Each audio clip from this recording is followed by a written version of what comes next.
What's up? Roar!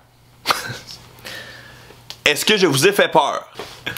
Aujourd'hui, j'avais envie de vous parler de la peur. Parce que je m'ennuyais de vous, en fait. Je me suis dit, j'étais seul dans mes réflexions hier soir et je me suis dit, il me semble que j'ai envie de partager ça avec des gens. Ça tombe bien, j'ai YouTube pour faire ça.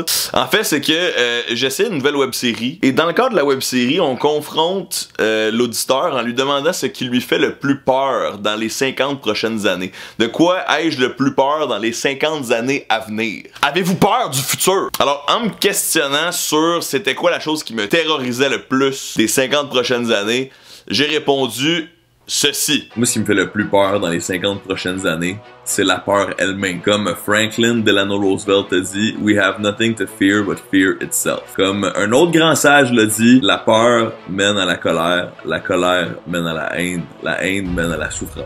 Ce grand sage, c'est Yoda dans Star Wars. La peur est ce qui fait prendre des mauvaises décisions aux humains. La peur te fait te méfier de ton voisin. La peur t'envoie dans la xénophobie. La peur t'envoie dans la mort parce que t'arrêtes de vivre quand t'as trop peur. Je pense que les 50 prochaines années seront très fertiles en potentiel épeurant pour les gens. Les gens vont avoir peur de l'intelligence artificielle, vont avoir peur du terrorisme, vont avoir peur de la technologie encore, puis des réseaux sociaux qui prennent de plus en plus de place dans nos vies. Puis parfois, on a raison de se poser des questions. Mais je pense qu'en général, si on essaie de voir la technologie avec un œil optimiste et positif, on a plus de chances de la transformer. Puis si on passe notre temps à la craindre puis à essayer de s'éloigner d'elle, ben on risque justement de la laisser tomber dans des mains de gens qui sont peut-être un peu plus méchants dans James Bond, puis un peu moins on essaie d'améliorer le sort de l'humanité avec la machine. Pour ceux qui se demandent c'est quoi la web-série en question, pourquoi j'ai fait ça sur une espèce de webcam un peu random, j'en parlerai là à la fin de la vidéo là, parce que j'ai vraiment trouvé ça super intéressant. Mais la peur. C'est quoi votre plus grande peur? Personnellement, il s'agit des animaux marins. Pour vrai, je suis irrationnellement terrorisé par les poissons dans l'océan.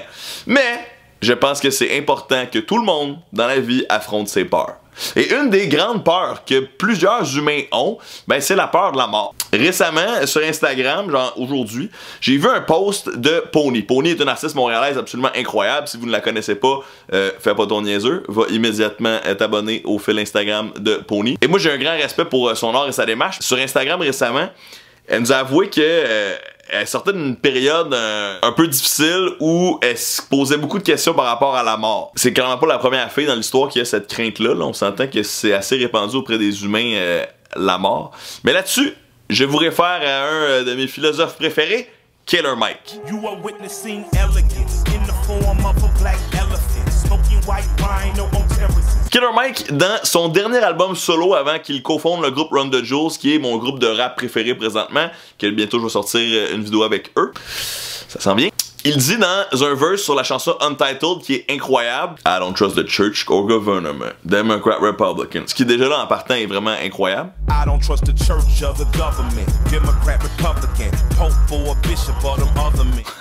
Parce que ça me rejoint quand même, mettons philosophiquement. Mais à la fin de ce petit verset, il nous dit qu'il n'a pas peur de la mort car il a vu comment il mourait. Mais la phrase la plus intéressante est la suivante.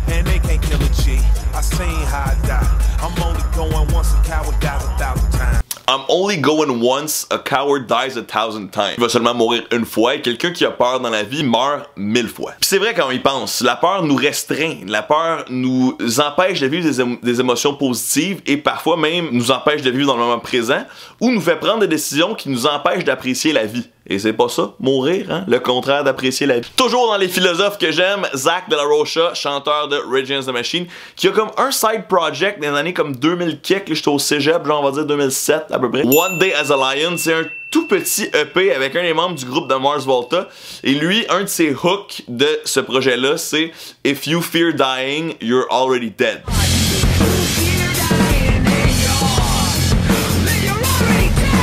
On sent le lien ici. Autrement dit, il faut choisir de ne pas avoir peur de la mort. Comment est-ce qu'on peut faire ça? Peut-être en se tournant parfois vers la philosophie, parfois vers le divertissement, parfois certains choisissent la religion. Moins mon genre d'affaires, mais je comprends. Je choisis le nihilisme optimiste. Pour ceux qui connaissent pas cette manière de voir la vie, c'est de choisir de sourire devant l'irrationalité, l'absurdité et le vide de l'univers. C'est un peu un des messages d'une de mes émissions préférées, Rick and Morty. Nobody exists on purpose. Nobody belongs anywhere. Everybody's gonna die. Come watch TV. Devant un univers qui s'en fout, un dieu qui n'existe pas vraiment, eh ben, on peut faire le party et essayer de profiter le plus possible de ce qu'on a, c'est-à-dire notre vie. Ce que vous et moi sommes sûrs d'avoir, à peu près, là. On pourrait essayer de faire le mieux possible avec ça. À chacun, le loisir et le défi de définir ce que c'est pour sa personne. Ça. Mais pour une vulgarisation 100 fois meilleure du nihilisme optimiste, je vous invite à aller voir la vidéo de Kurzgesagt que je vais mettre en description, mais c'est en anglais. Je reviens à mon message de webcam Blair Witch Project mal éclairé en noir et blanc de se filmer avec la caméra là-dessus. Là. We have nothing to fear but fear itself. Le président américain Franklin Delano Roosevelt l'avait dit. On my induction into the presidency, I will address them with a candor and a decision which the present situation of our people impels.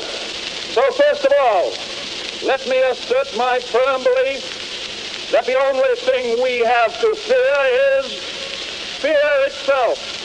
Nameless, unreasoning, unjustified terror. On ne devrait qu'avoir peur de la peur, donc on devrait éviter la peur le plus possible. Quand Yoda aussi le dit que la peur mène à la colère mène à la haine et la haine mène à la souffrance. Suffering. Fear leads to anger. Anger leads to hate. Hate leads to suffering. Ce qui mène bien sûr au côté sombre de la force. Eh bien, on comprend qu'on doit éviter la peur. Alors, soyons positifs.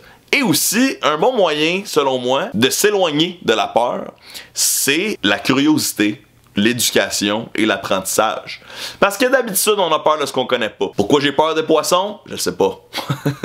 C'est irrationnel. Mais qu'est-ce que je te dis? C'est vrai. J'ai peur des poissons. J'ai des expériences traumatisantes. Mais j'ai fait de la plongée à plusieurs reprises. Même si mon corps me disait va pas là, c'est des poissons, c'est dégueulasse, c'est visqueux, ça va t'attaquer. Ma tête me disait Fred, tu es plus fort que ça. Vas-y, affronte ta peur. Fais de la plongée sous-marine au Mexique. C'est quoi votre plus grande phobie irrationnelle? J'espère que vous avez apprécié cette séance de réflexion à voix haute. Je m'ennuyais de vous. Je me suis dit, regarde, j'ai besoin de mon psy. Mon psy, c'est ma caméra, puis c'est vous autres. Je sais n'importe quoi. Mais c'est une bonne occasion pour plugger un paquet d'affaires. Je vous ai parlé de Pony tantôt, Killer Mike, je l'adore. Je sais pas si vous connaissez ces films-là, ça s'appelle Star Wars, c'est assez intéressant. C'est un peu underground, là. One Day as a Lion, le groupe de Zach de la Rocha, après Rage Against the Machine. Je mets toute l'information là dans la description en bas. Là. Et aussi, la web-série qui m'a lancé dans cette réflexion s'appelle Alpha et Omega. C'est une coproduction de Hors TV, qui est une chaîne artistique qui appartient à Radio-Canada ici à Montréal, au Québec, au Canada en fait. Et Urbania, qui est un magazine et aussi une boîte de prod pour laquelle je travaille parfois. C'est vraiment nice parce que ça m'a ramené dans mon bac en médias interactifs. C'est une web-série où on demande de prendre des décisions aux personnes et c'est pas gossant. Tu sais, des fois, là, c'est comme allez choisir telle affaire qui servira à rien, alors que là, ça va avoir un impact sur une pièce de théâtre qui va vraiment être jouée ici. Puis dans le dilemme de la pièce de théâtre, dans le dilemme de la web-série, c'est est-ce qu'on fait trop confiance au public dans nos choix artistiques? Est-ce qu'on devrait faire de l'art de tour d'ivoire ou de l'art populiste?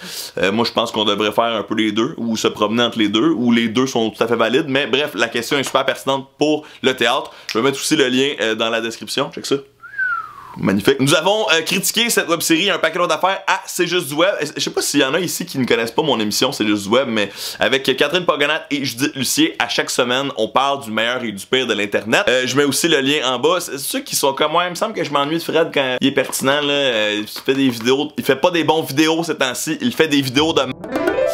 vous pourriez avoir votre dose hebdomadaire de Fred Bastien en regardant C'est juste du web. C'est le lien est en bas. D'après moi, faut que vous soyez au Canada pour regarder ça. À suivre, peut-être que je me trompe. Hey, pis tant qu'à plugger randomly gratuitement des affaires, c'est les Olympiques présentement. Comme vous constatez, je ne suis pas en Corée, malheureusement. J'ai adoré mon expérience à Rio. Peut-être que j'aurai la chance ultime de retourner professionnellement aux Olympiques dans un futur proche, genre au Japon. Ça serait vraiment nice, parce que c'est les prochains. Pour ceux comme moi qui aiment regarder les Olympiques, le feed de CBC est gratuit, ouvert. Radio-Canada, tu peux avoir accès à toutes plein de compétitions en même temps, en français ou en anglais. Et moi, je travaille vraiment bien quand il y a du bobsleigh qui joue en arrière-plan. Shout-out aussi à Phil Marquis, mon ami avec qui je travaillais à Rio, qui fait super bien malgré une blessure récente au genou. Très fier de sa détermination. C'est-tu pas beau, le rêve olympique, mesdames et messieurs? Shout-out Phil. Donnez-moi des pouces, dites-moi, c'est quoi votre phobie irrationnelle à vous? Je vais vous lire comme d'habitude.